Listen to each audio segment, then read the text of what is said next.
I think doing comedy is an absolute combination of hard work and natural talent, because if you're naturally gifted as a comic, that's great, but you have to work hard to get the gigs. Like, you could be the most talented person in the world, but if you aren't gigging constantly, you aren't going to get to a level where you're going to do well and be seen and earn money from it. The three things I'd say to anyone that wants to go and be a comedian are gig as hard as possible, especially London-based people, because they're like scared to leave the M25. And the further out of London you go, the more you learn. Like, gigging up north is different to gigging in Brighton, to gigging in Wales. It's so interesting, and you learn so much about audiences and how to deal with things. I think that's really important. Write as much as possible, because the more you write, the better you get, and the more you gig, the more you write. Like, it's really healthy to get through as much material as possible and like really work on an amazing kind of set, especially when you're starting out. Like, having a killer 20 minutes is amazing, because you can play any club. And a lot of people make the mistake of writing a new set for every gig when they first start out, whereas I never did that.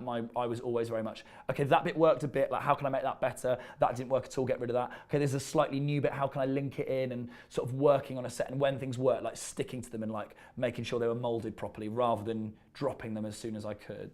Be on it with the admin. Like, I think sometimes I'd be a better agent than I would comedian. There's this real big thing in comedy that living in London is what you need to do. Like, when everyone starts comedy, everyone's like, move to London, move to London, move to London. But I actually don't think it's that healthy, because the thing with London is like the circuit is split.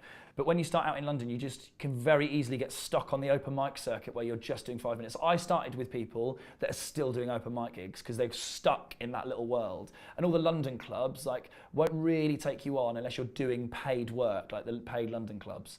So starting out of London was really good, because my first gigs were all like 10 minutes on like little gigs in like little towns where there'd be like 3 professional comedians and they'd have 2 brand new comedians on doing 10 minutes for no money to like, you know, sort of encourage new talent. So I started out doing those gigs, which were like really well attended, really good gigs, like properly set up, whereas a lot of the London open mic stuff wasn't.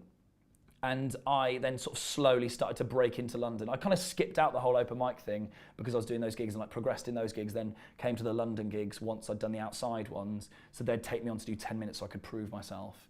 Quite often though, when you're writing a joke, like tiny things will change if it works or not. So if you have a word in your punchline, you shouldn't put it in the setup. Say the punchline of the joke is, my dad. Like if you say the word dad in the setup of the joke, the punchline won't work, because you've got like, it's not a surprise anymore. And that's the whole thing with the joke. It's got to be like a surprise or a shock or a reveal.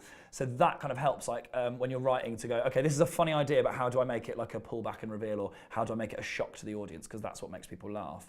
I think there's so many different ways to come up with jokes and how to write. Like everyone's got a different method. Like I know Lee Mack from interviews and things like that will sit in a room when he's writing a tour. He will do a 9 to 5 of sitting and writing all day.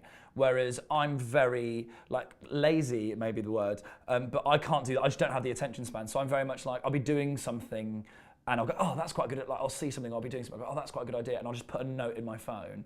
And then I sort of build up all these notes over a few weeks, and then I'll go to a new material gig. So there's these gigs around where people just go and try new material, and you literally stand on stage and read them out of your notebook. And there's some things, like, it tends to be the things that I think are brilliant are the things that audiences go, that's awful, like, and won't laugh at. And the things that I think are okay, like, work really well. And there's no kind of science to it. It's genuinely like, you don't really know how it's gonna work. I couldn't go on stage and do jokes about being like working class and, you know, like all that kind of stuff, and like talk about my hard upbringing, because it just wouldn't match. And I think people quite often misjudge that, especially when they're new, of going, oh yeah, I'll just talk about that and like create nonsense, but it has to be authentic. Because people have to believe what you're saying, because they're not going to buy into you otherwise. So like, things like that help writing, but I really struggle to find a formula that works for me. Like I genuinely just have to go and try everything and see what works and what doesn't, and most of it doesn't.